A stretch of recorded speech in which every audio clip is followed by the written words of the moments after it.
Ang bagong kasal na sina Matt at Kate ay lumipat na sa kanilang bagong bili na bahay. Habang naglilinis ay nagulat si Kate nang may nakita siyang patay na ibon sa cabinet. Dinala niya ito sa labas para ilibing, ngunit nang tawagin siya ni Matt ay lumingon siya saglit, at pagtingin niya sa patay na ibon ay wala na ito. Nasa kwarto si Matt nang mapansin niyang may butas sa dingding. Pinunit niya ang wallpaper hanggang sa nakita niya ang isang pinto na may kakaibang keyhole. Nang maglaon ay nakita niya ang susi at binuksan nilang mag-asawa ang pinto. Papasok na sila sa loob nang biglang mamatay sindi ang mga ilaw kaya tinawagan ni Matt ang power company. Kinabukasan, dumating ang electrician at sinuri ang basement. Nagulat siya nang makita ang napakarami at magulong mga wire. Giit niya ay hindi pa siya nakakita ng katulad nito. Sabi ng electrician ay babalik na lang siya sa susunod na araw, at bago umalis, ibinunyag niya na pinaslang sa loob ang mga dating may-ari ng bahay. Nag-search si Matt sa internet, at nalaman niya na pinatay ang mga dating may-ari ng bahay ng isang lalaki na nagngangalang John Doe. Si Matt ay isang pintor, at inisketch niya ang mukha ng killer. Maya-maya ay pumunta siya sa misteryosong silid na may dalang alak. Nang makitang ubos na ang iniinom ay nabanggit niya na sana ay may isa pa siyang bote. Biglang namatay ang ilaw, at nagulat si Matt nang makita niya ang isang di pa nabubuksang bote ng alak sa harap niya. Nang magising si Kate ay napansin niyang kumikislap ang mga ilaw. Natagpuan niya si Matt sa misteryosong silid na may mga bote ng alak at mga paintings.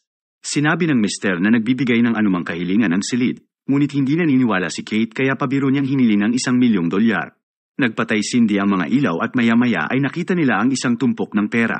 Natakot si Kate ngunit kinumbinsi siya ni Matt na enjoyin na lang ito at huwag mag-alala. Ginugol nila ang buong araw sa paghihiling ng mga damit, alak, mga mamahaling paintings at tambak-tambak na pera. Inenjoy talaga ng dalawa ang mga luho na ibinigay sa kanila ng silid. Nagtaka si Kate kung paano gumagana ang silid at sabi ni Matt ay hindi na iyon mahalaga basta't napapakinabangan nila. Ngunit sa kabila ng karangyaang natatanggap nila ay may isang bagay na ikinalulungkot si Kate na hinding-hindi siya magkakaroon, at ito ay isang anak. Ayaw ni Matt na nakikita siyang depressed kaya sinurpresa niya ito ng kuna at iminungkahi na subukan nilang muli, ngunit nawala na ng pag-asa si Kate matapos ang dalawang pagkalaglag. Habang wala si Matt, pumasok si Kate sa misteryosong silid at makikitang nagpatay sindi ang mga ilaw. Pagdating ng mister ay nakita niyang may kasama ng sanggol ang kanyang asawa. Nang mapagtanto niya na galing sa silid ang sanggol ay nagalit si Matt at sinabing delikado ang ginawa niya at isa itong kamalian. Pumunta ang mag-asawa sa silid at inutusan ng mister si Kate na hilingin na mawala ang sanggol. Hindi ito kaya ng misis kaya kinuha ni Matt ang bata at sinabing siya na lang ang gagawa nito. Ngunit kahit siya ay hindi rin kayang hilingin na mawala ang sanggol, kaya nagpa siya ang dalawa na alagaan na lang ito. Isang araw ay nakita ni Matt ang ginawa niyang sketch ni John Doe kaya binasa niyang muli ang article at nalaman niyang nabanggit ng sospek ang tungkol sa silid. Kumuha si Matt ng pera at nagpa siyang bisitahin si John sa mental hospital. Kinausap niya ang lalaki tungkol sa silid ngunit ngumiti lang ito at tinanong kung nag-enjoy ba sila. Tinanong ni Matt kung bakit niya pinatay ang mag-asawa at sagot ni John ay iyon lang ang tanging paraan. Humingi pa ang mister ng karagdagang detalye ngunit pinayuhan lang siya ni John na kalimutan na ang silid at umalis bago pa mahuli ang lahat. Pagkatapos magpagasolina ni Matt ay humingi na ng bayad ang gas boy. Kinuha niya ang perang inilagay sa bulsa kanina ngunit puro abo lang ang laman nito. Nagmadali siyang umuwi sa bahay para kunin ang mga pera at nang itinapon niya sa labas ay naging abo ang lahat ng ito. Kumuha siya ng isang painting at nang inilagay niya ang kalahati nito sa labas ng pinto ay unti-unting naging abo ang parteng iyon. Para malaman kung paano gumagana ang silid ay binasag ni Matt ang dingding at sahig, ngunit mas maraming wire lang ang nakita niya. Nang mapunit niya ang wallpaper ay nakita ng mister ang tila wire map ng buong bahay. Nang subukang ilabas ni Kate ang sanggol ay sinabihan siya ni Matt na delikado ang gagawin niya.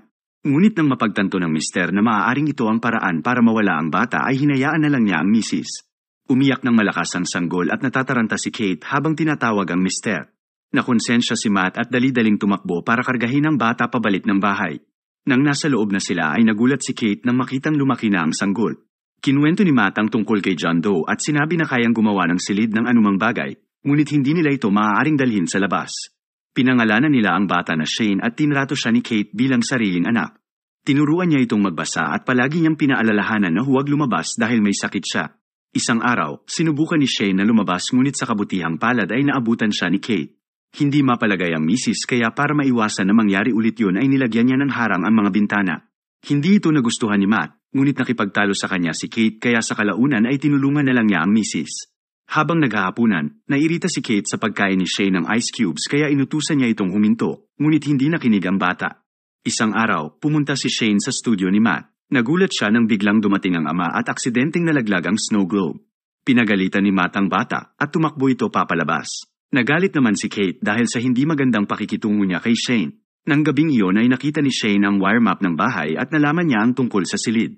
Nagpatay-sindi ang mga ilaw ngunit hindi ito napansin ng mag-asawa dahil mahimbing ang tulog nila.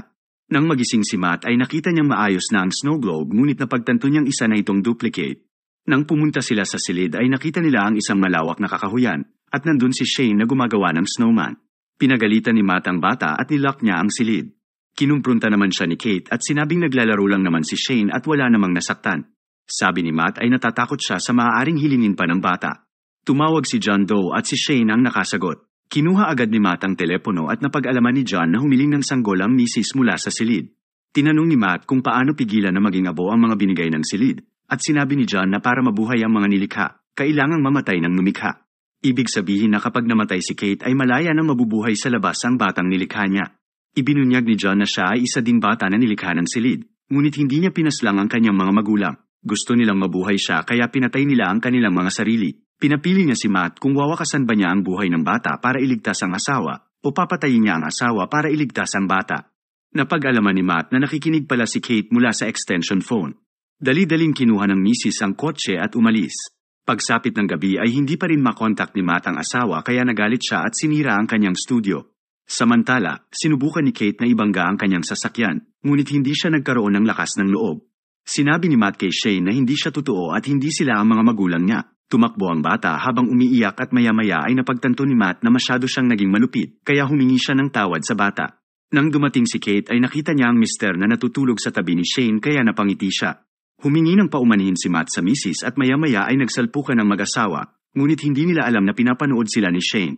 Kinuha ng bata ang susi sa pintuan habang natutulog ang mag-asawa. Maya-maya ay nataranta sila nang makitang nakabukas ang pinto, at kalaunan ay natagpuan nila si Shane sa isang silid, na ngayon ay isang binata na, ngunit isip bata pa rin. Inilabas niya ang baril ni Matt at itinutok sa kanila.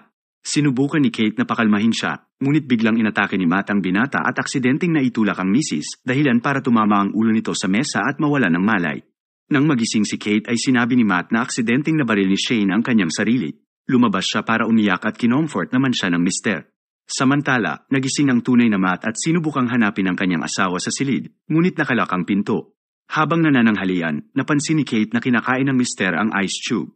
Doon ay napagtanto niyang si Shane iyon na nagpapanggap bilang si Matt. Binasag ni Matt ang pader at gumapang sa mga wire hanggang sa makapasok siya sa loob ng kwarto. Tumakbo siya sa kakahuyan hanggang sa matagpuan niya ang bahay na eksaktong replika ng bahay nila. Sinubukang pagsamantalahan ni Shane si Kate pero naitulak siya ng misis at tumakbo ito. Nang maabutan ni Shane ay hinampas niya ang ulo ni Kate sa dingding, dahilan para mahimatay siya. Nang gagalawin na niya ang misis ay narinig niyang binasag ni Matt ang bintana. Pumunta siya upang suriin ito at sumunod naman si Kate. Maya-maya ay nagkaharap silang tatlo at nalito ang misis kung sino sa kanilang dalawa ang totoo. Kinuha ng isa ang kamay niya at tumakbo palayo, ngunit nang tawagin siya ni Kate ng Shane ay lumingon ito na nangangahulugang siya ang impostor. Itinulak siya ni Kate sa hagdan at lumabas ang tunay nitong mukha. Habang sinusubukang tumakas ng mag-asawa ay nagpatay-sindi ang mga ilaw na nangangahulugang ginagamit ni Shane ang silid para pigilan silang makaalis. Sinabi ni Matt na mayroon siyang ideya. Maya-maya ay naabutan sila ni Shane at sinaksak niya ng kutsilyo si Matt. Kinomfort ng binata si Kate ngunit peke pala iyon dahil nasa labas at tumatakas ang tunay na mag-asawa. Sa wakas ay nakabalik na sila sa totoong bahay at nang makarating sila sa main door ay naabutan sila ni Shane. Nang aatakihin siya ng binata ay binuksan ni Matt ang pinto at natumba silang dalawa sa labas.